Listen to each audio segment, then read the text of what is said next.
as well as a coaching program that provides individualized training.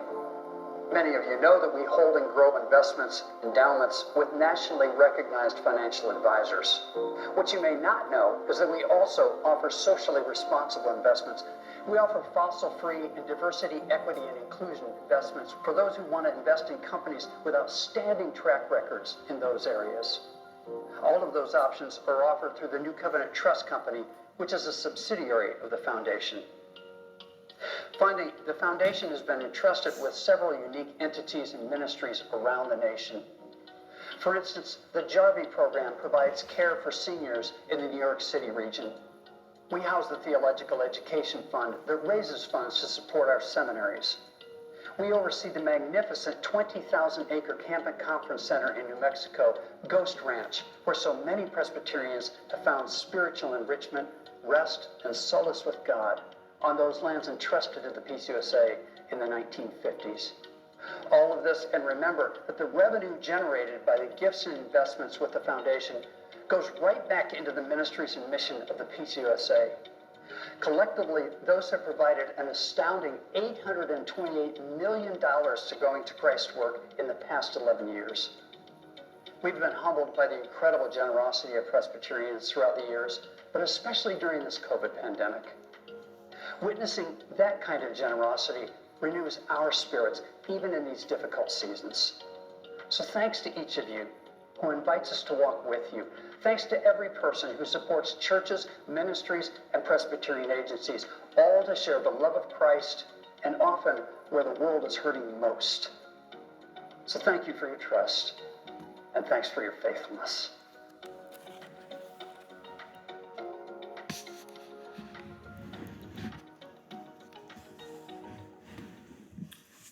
So that was Tom Taylor, who's the president.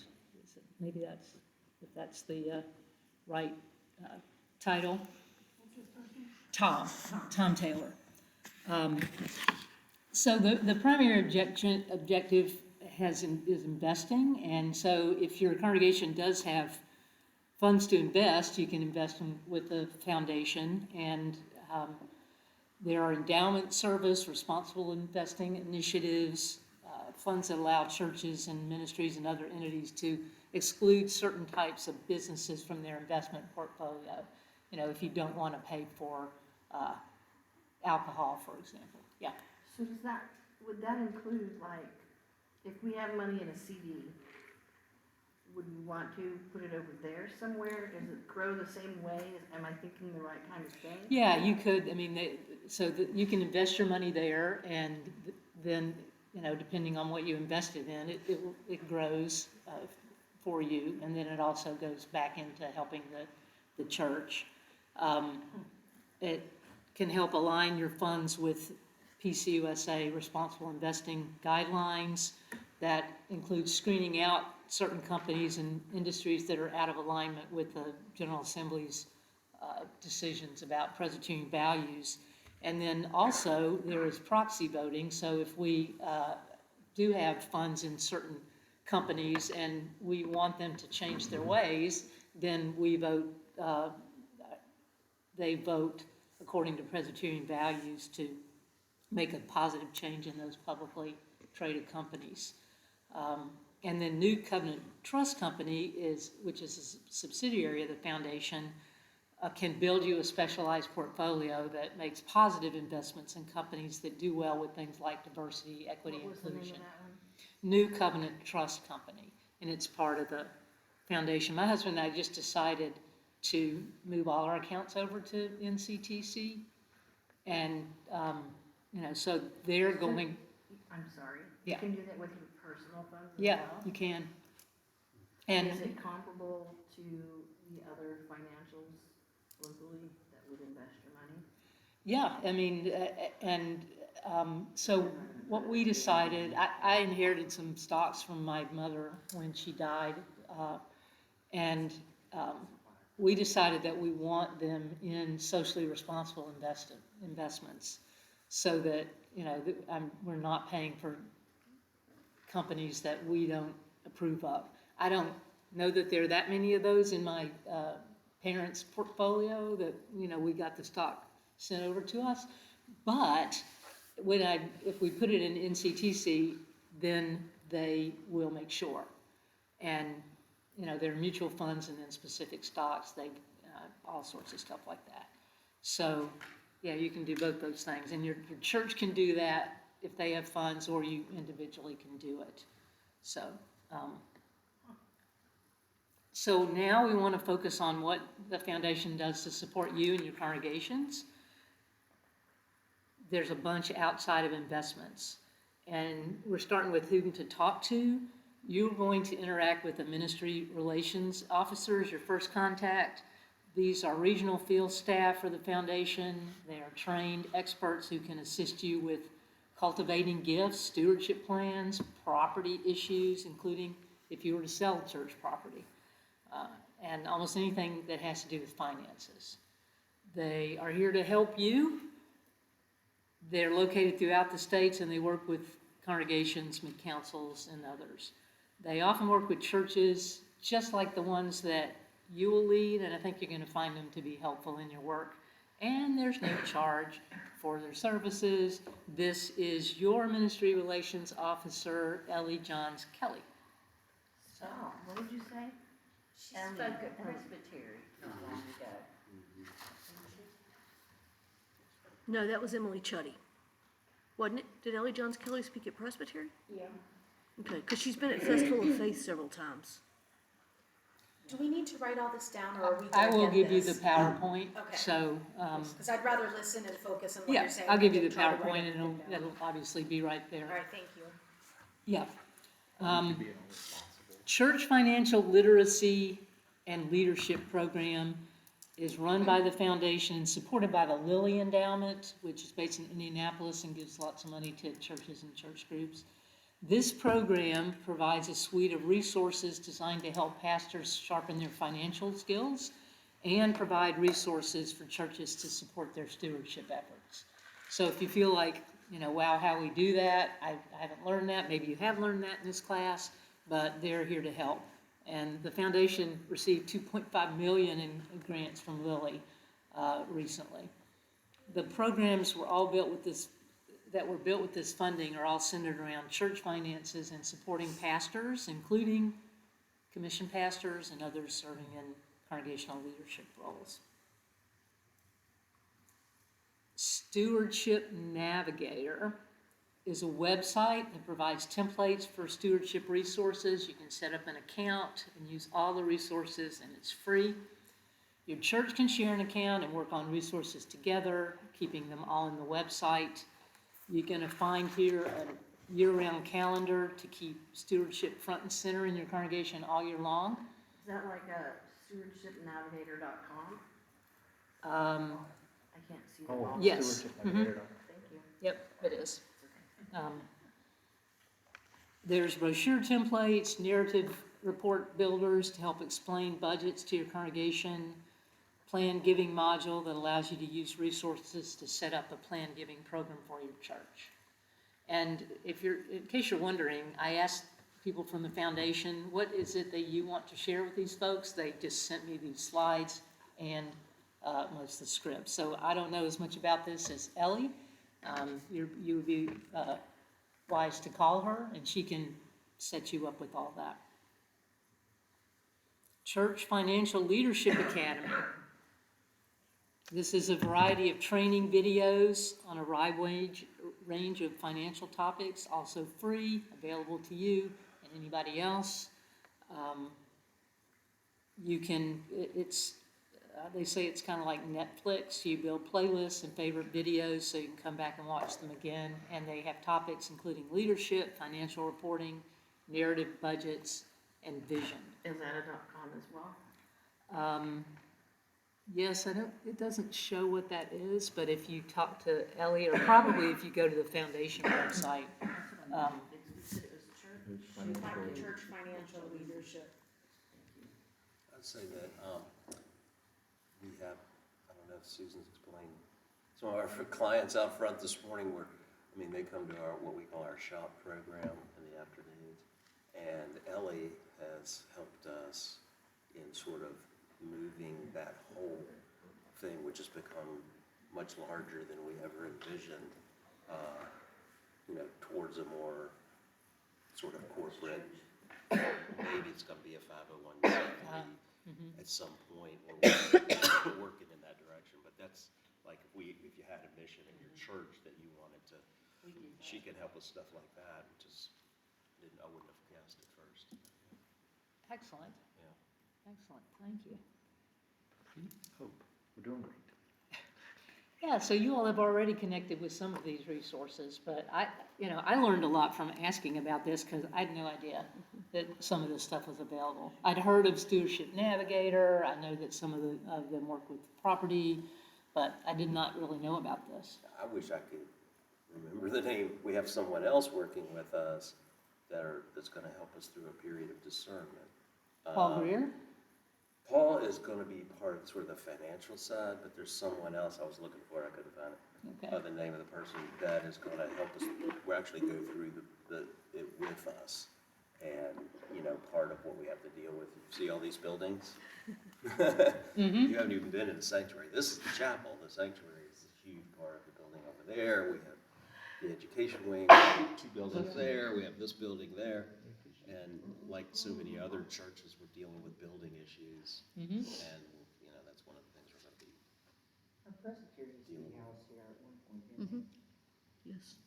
Guys, I'm taking these websites and popping them into our, Chat. yes, after I pop these.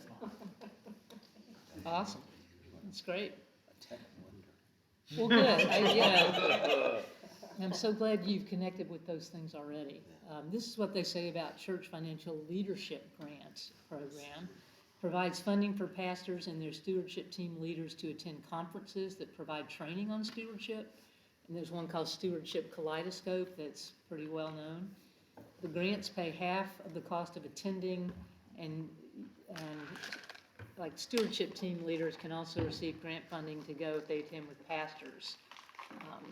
The grants process opens up each spring, and you are all probably eligible, especially if then you're not preaching various places, but you are a commissioned pastor for one congregation. I think this is an independent conference that is sponsored by the PCUSA and then the Evangelical Lutheran Church in America. And the foundation is part of the sponsorship of it. And this year, it's in Portland, Oregon in September. So if you want to go to Portland, technology grants have been provided by the Lilly program to churches led by people of color, but that grant cycle has concluded, they said. And lastly, there is a coaching, maybe I skipped a slide. I'll let you look at that for a minute. There's a coaching program for pastors. You can sign up to receive monthly sessions from an experienced coach who can help you better understand finances. And that is also free, and it lasts for a year. You can do that for a year. And I think to do that, you'd probably want to talk to Ellie and say, how do I get connected with that? That would have helped me so much when I was a pastor, because I hate, a lot of us just don't like to think about money and stuff. Maybe, I hope you're not that person, but I am, and I could have used a lot of Is help. it out of Princeton? Do you know where it comes from? I don't know anything more about it. Oh, Yeah. man. And Ellie will be here for Festival of Faith. Oh, okay, Chance to meet her. okay. Mm-hmm. I was like, I asked a question in my brain and someone spoke the answer. Oh, there it is, okay. Okay, so 2 more tools that could be helpful to you in your congregations. There's an online giving program, so you can set up to process online gifts through the foundation. A lot of people don't come with their checkbook or cash to church anymore, or they want to pay online, or a QR code or something like that. And they can process it, collect the donations for you, and send them to you once a month, and provide something for your website that allows that. So you can talk to Ellie about that And as it's well. awesome. Y'all use that? During the pandemic, we had never done this before, but somebody, reached out to our pastor at the time and said, hey, we can do this. And our church signed up for it, and we signed up for it, and it's amazing. Yeah. The only glitch we've run into is when people wanna pay online something to, like, buy their study book from Presbyterian, and those accounts are all separated, so that got a little messy, but other than that, it's been really well. Excellent. Good. She just reminded me, who does that? Smithers from. That sounds kind of sinister. Simpsons. I only know that because my wife's been reading watching it. And then this is coming up again this spring, a tool that you can use to assess the health of your congregation. It's not quite ready to go yet, but they'll advertise its availability when it is, or Ellie could tell you. It will take you through a series of questions and help identify places where you're doing well and spots where you can improve. So, Is there still a clerk's annual questionnaire? yes, Okay, yeah, that's more of an OGA thing. right, I realize that, I hadn't heard of it recently. And Project Regeneration, the program that's shaped around solving property issues. Randy's mentioned. Churches are selling property, combining them, closing at a rapid rate since COVID especially. And if you think about it, allows for some creativity and in some cases has released churches from the burden of a large building that they can no longer maintain, but to do something good with that building or with the proceeds that come from it. It's called Project Regeneration. Yes. Do they work at all with sacred places? Sacred places? Okay. I, It's not. well, only guess I don't know. Don't guess that it isn't true. So I don't know. This is stuff I'm like, how the General Assembly runs is something I know from firsthand. This is stuff that I'm learning along with you.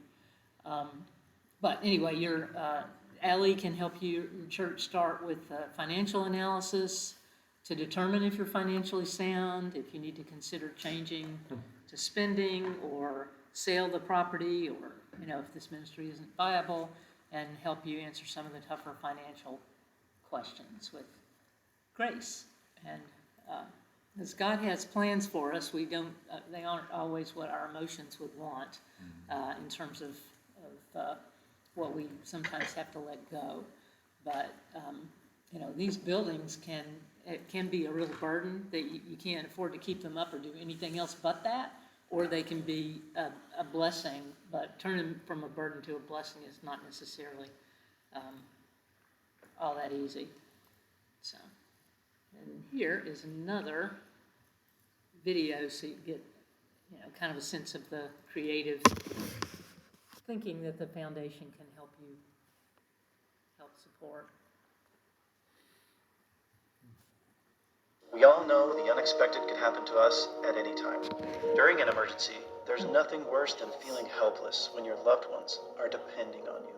That is why we created the Jace case. It contains 5 essential antibiotics to treat the most common and most deadly bacterial infections. You can also customize your case and add additional medications based on your unique needs. Because there's nothing more important. There you go. And then you can make it. That's a technical term. There we go. Yeah.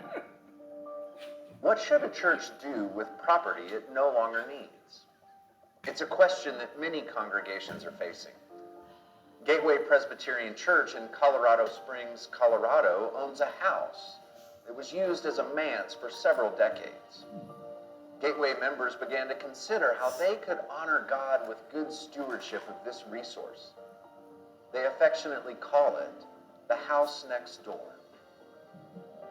It's a paid-for asset, and it had been rental property for 20 years. And the general consensus was, we're not called to be landlords, but we're probably called to use that in some kind of ministry. A dedicated crew of church volunteers fixed up the house without being entirely sure how it might be used. That is, until Elder Paula Worrell had an idea. One morning I was reading the newspaper and I read an article saying some of the Afghans would be coming to the United States. I thought, well, here we have this big house and it'll be ready.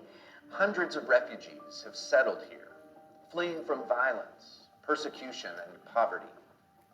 They've come from Iran, the Democratic Republic of the Congo, Central America, and now Afghanistan. Lutheran Family Services is the agency that helps the families settle in the area. The first step is finding them a transitional place to live. That can be a challenge. As anywhere in the country, rents are increasing at very high rates, and we always have to keep in mind that when our families get here, they end up in minimum wage jobs, so we also have to factor in that they're going to have to be able to pay this rent with the jobs they get. More than that, refugees need a sense of community, and that's one of the unique ways a church like Gateway can help. They need care. They need care, they need warm hearts, they need people that understand that starting their lives all over again is extremely difficult. But what makes it easy is churches like this and partners and volunteers that we have to come alongside the families and help them and alleviate some of that pressure to know that you're not by yourself. We're here to walk with you. Just a few months after reaching out to the agency, Victoria got the call that a family from Afghanistan needed a home in Colorado Springs. The house next door was ready. Victoria visited with neighbors to ensure they would be welcoming, and they were. We were absolutely delighted. We felt that any way that we could support the refugees who have come into our country would be great, and we'd love to be able to be involved. The neighbors have embraced this family, knowing that circumstances in their homeland were dire. The family fled the wrath of the Taliban. The oldest son of the family had served as an interpreter for the U.S. military in Afghanistan. He immigrated to America 6 years ago. When the U.S. forces pulled out of Afghanistan, his family became targets of the Taliban. The Taliban threatened members of the family at gunpoint twice. They feared for their lives. The U.S. State Department got the family safely out of Afghanistan, and Lutheran Family Services helped them resettle in Colorado Springs. The family is learning English and how to find jobs. As they build their lives, they feel at home in the house next door. We're so happy for living in this house, especially we are safe here. It's like a good thing for us that we're next to the church. They bring some foods for children for us, or some toys or some books for us. They have helped us a lot in everything. We're thank God that we have them here. Church members feel a renewed sense of purpose in how God is using the house next door. They spend time with the family and invite them to church events. Through it all, they are following Christ's command to love their neighbor.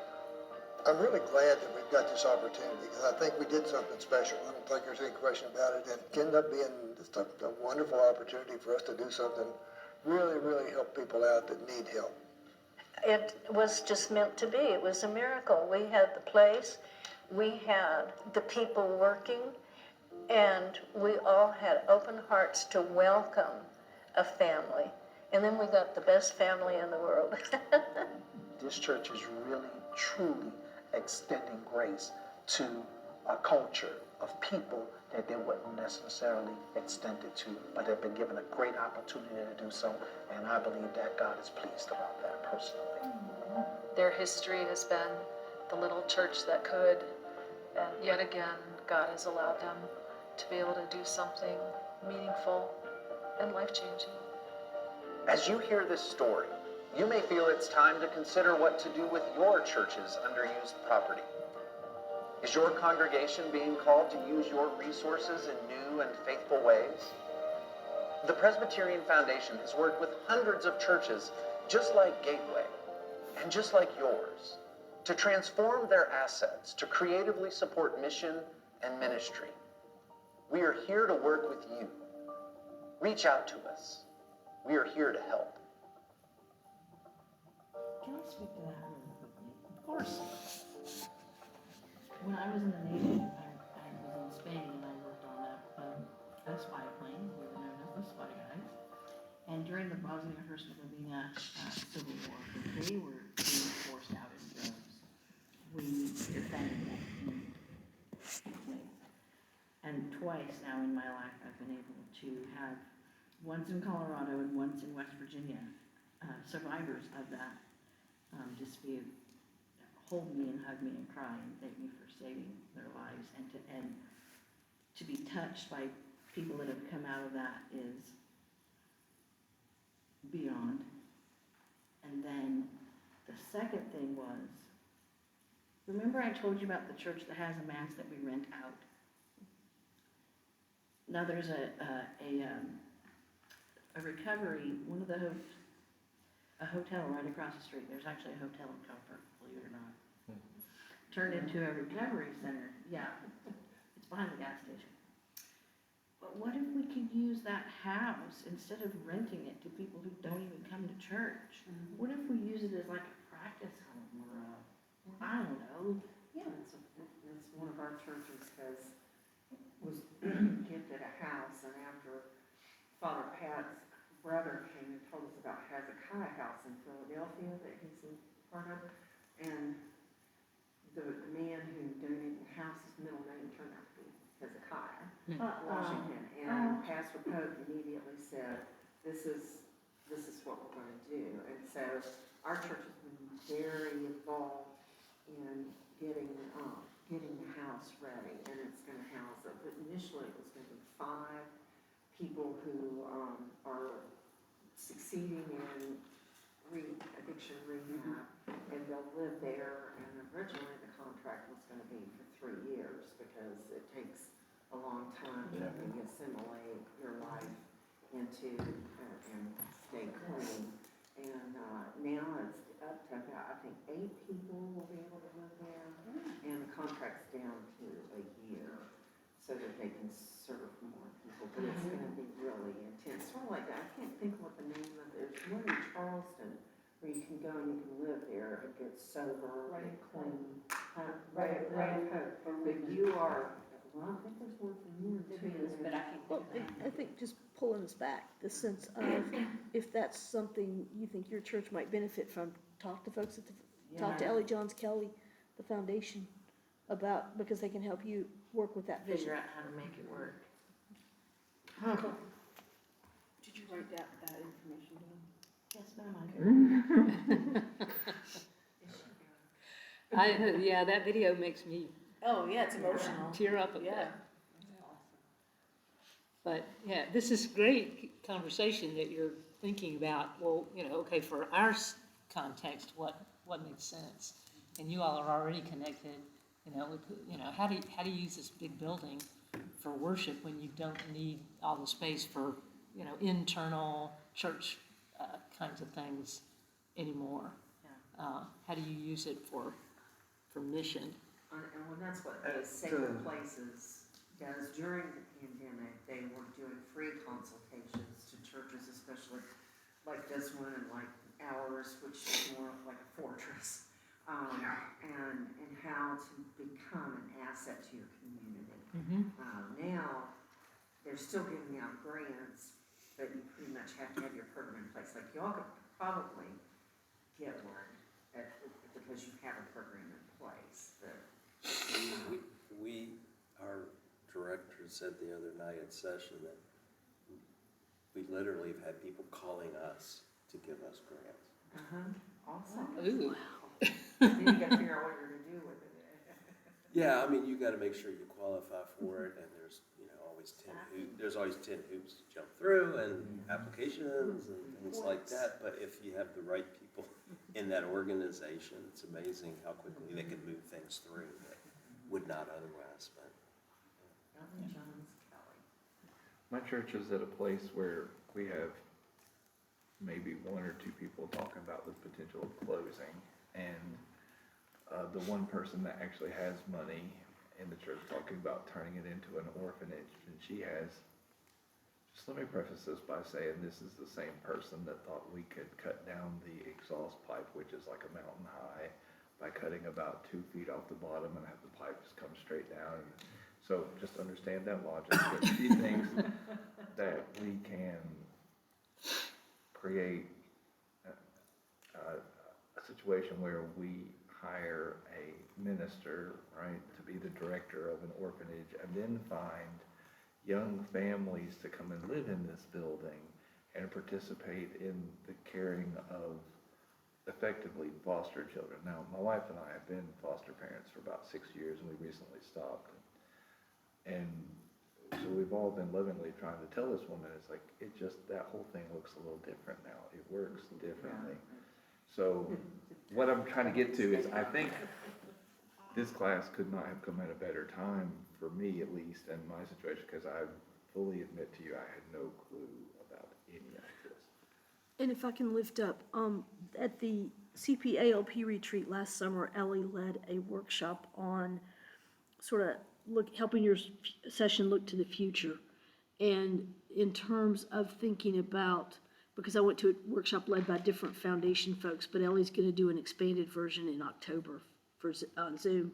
But the sense of helping your session look at what are your options for the future, rather than just getting to the end of your money and closing, planning ahead for what might your future look like. So she would be a good person to talk to or invite to talk to the session. Yeah. And she loves West Virginia. She lives right across the border from Morgantown. Oh, okay. Her Is husband. she the keynote for? No, she is not. She's leading a workshop for treasurers, and I can't remember what the second one was. She offered to do a third one, but I thought I didn't want people to sign up for all 3 of her workshops, and then we also had 15 other workshops. So. I wanna know when you're gonna do the workshop on playing again. On That was play? the first time I met her. Play, Yeah, she does a workshop on playing. we can consider it. It was awesome.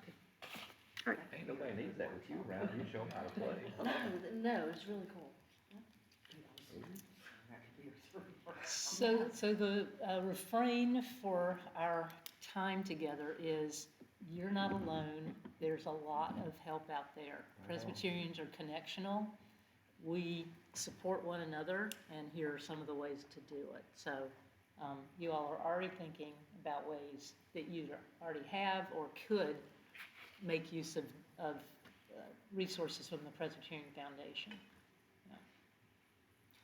As I said, at 10, we've got Lynn Foreman coming. And she'll be with us maybe 15, 20 minutes, half an hour, something like that. Are we good to keep on going through that and then take a little bit of a break after? So I did ask you to look around at some various things. One was blogs and newsletters, and I think you all mentioned you had found some that were interesting. Would you share with one another what you found that you thought was particularly interesting? I was that one. It's Report Back. I liked the Presbyterian women ones, all the devotionals and, you know. I use that every month. I use that that blog on the lesson. It's just more information, because I hate to do a Bible study where everybody's read the lesson and all you got to read is the lesson they just read. You want more, and it gives you more. And they've got I don't know about y'all. I know y'all have a very healthy PWN. Our other neighboring Presbyterian church does too, but we are struggling to get ours back together. We have now about 12 people all together that attend, and we average about 8 between the Zoom circle, which has 3, including the teacher. Every month is 3. It used to be 5, and all of us were on it the first year during the pandemic. And now we have 5 to 8 people coming during the daytime too, but we can't get anybody to come to a gathering. Several years before the pandemic, we got session to approve birthday offering to be church-wide, not just PW, but PW sponsored for the entire church. And I just, Presbyterian women, and I submitted it for this May, and boom, they said no. The session said no. I mean, and I'm like, wow, I gotta go re-educate the whole church starting with the session of what Presbyterian women are. Since we're sister churches and we're both Presbyterian, can't we put our PWs together? I've talked to people about doing that before the pandemic, and y'all are good. What? Yeah, y'all are good.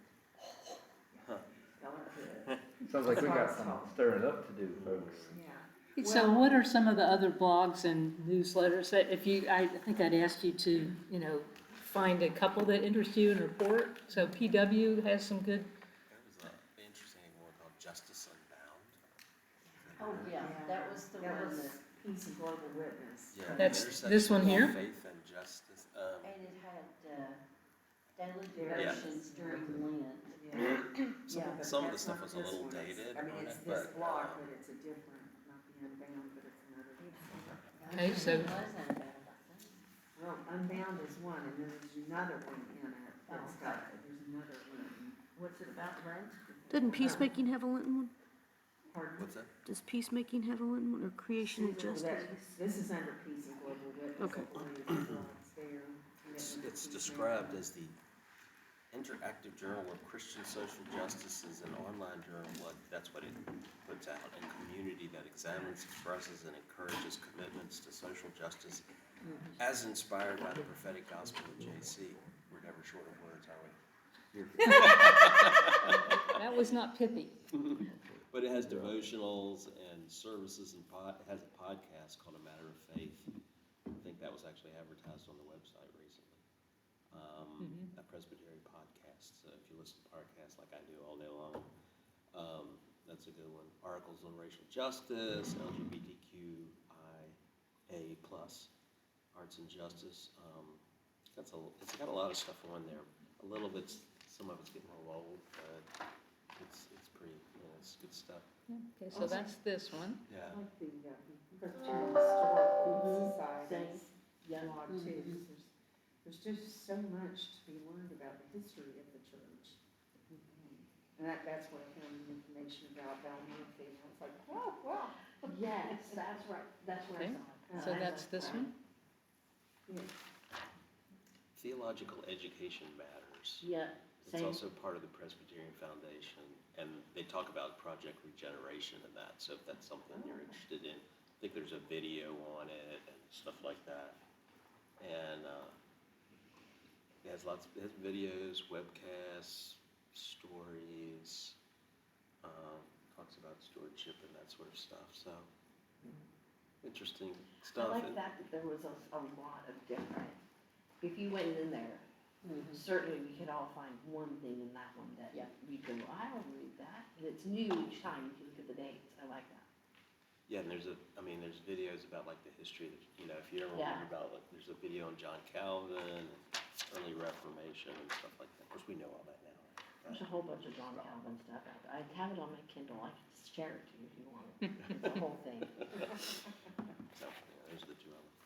What about some of the rest of you? What did you find? I think, Andrew, you had mentioned the food and faith yesterday. Yeah, I kind of said what I ended up having to say about it then, but I'll restate it. Being a little goofy, I was just thinking of how food connects us as people and how it might have the potential to do so on a larger scale. It's kind of what I was looking for to hoping to learn. But what I ended up learning was that there's a Presbyterian focus on feeding the hungry, which, made me feel like a big idiot because that's what we're supposed to be at anyway. And people that need clean water, Port Point, Michigan, and all that. But I ended up writing down a few things just because I did that one first, and I thought, well, okay, that doesn't seem quite accurate. So I'm moving on. I was interested in the Presbyterian Communication Network because I personally, in ministry, am real big on, and I hope you'll hear me with open hearts right now. I'm perfectly fine with us being Presbyterian. I'm perfectly fine with Baptists being Baptist, but I think and I'll spend till my last breath working on finding ways for us to be the larger kingdom and the larger family of God, and I refuse to accept anything less. And I have been already a part of having different denominations of churches interacting, and then having people that were not church people say, I would never guess this was two different churches. I will die with that as one of my goals in ministry. But so I found that like the just initial onset of the idea, I thought, okay, this is real promising. But then what I found in kind of just scanning some of the articles is there was an extreme focus on this is what life is like after COVID. And while I do respect that because we've all experienced it, I think if you're looking at least what I perceive to be the larger goal, then at some point we have to say, all right, this is where we're at now, just what is now. It doesn't have to be, well, we had this thing, I think we're getting stuck, if that makes sense. We're getting stuck on some very recent history. The other thing that I looked at was the theological educational matters. And it appealed to me because it seemed to be that there were, as you can see there's just these short writings that are super easy to peruse and kind of get something from, but I found a little bit of difficulty in relating them. So it's almost like somebody has a clever thought they want to share, and boom, there it is. So I don't know. Maybe I missed something, but that's just what I perceived. Yeah, it looks like they're not keeping up with that too much. A year ago was when the last time Right. somebody did something.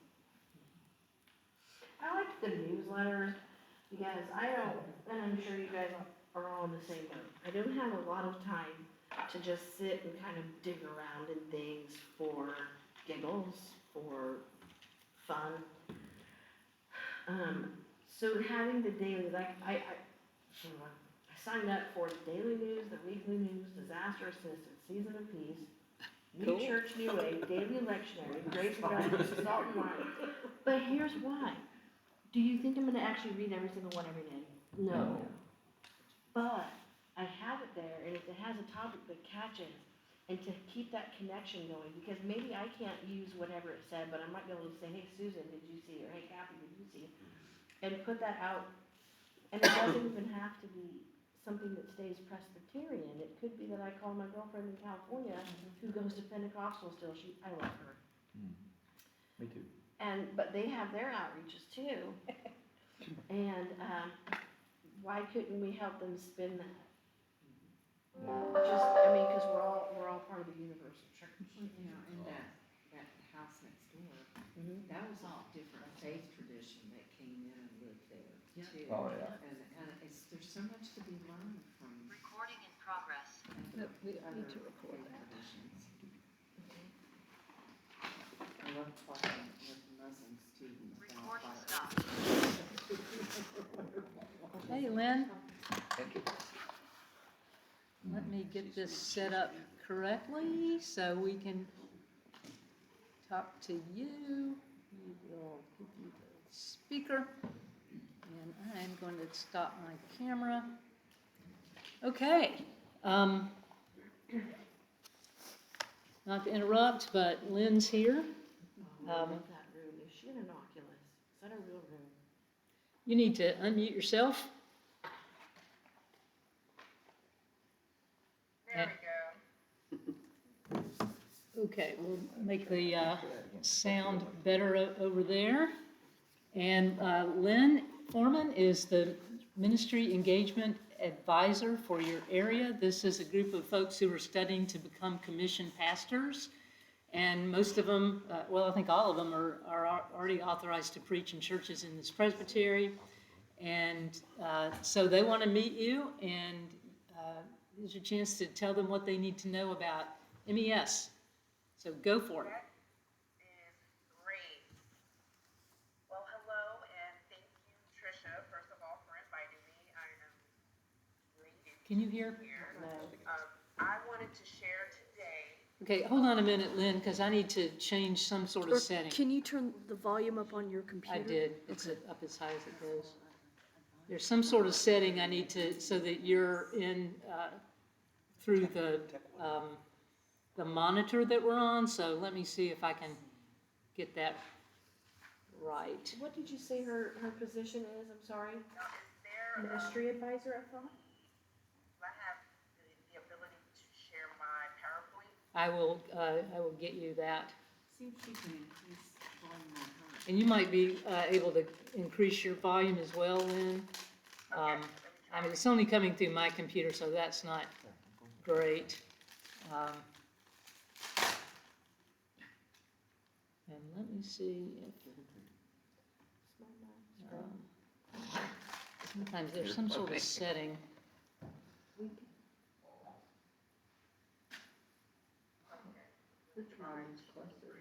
What about over on the microphone? On the microphone, if you click on the arrow beside the microphone. Oh, here, yeah, okay. Click on that. Does it give you any options? Some speaker, maybe this is the speaker? Okay, That's if there's one on the TV. You just unmuted yourself. I mean, you just muted yourself. try talking, Lynn.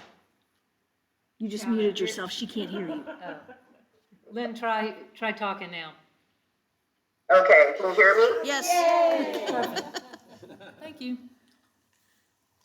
Okay, Great. go for it. Okay, let me see if I can share my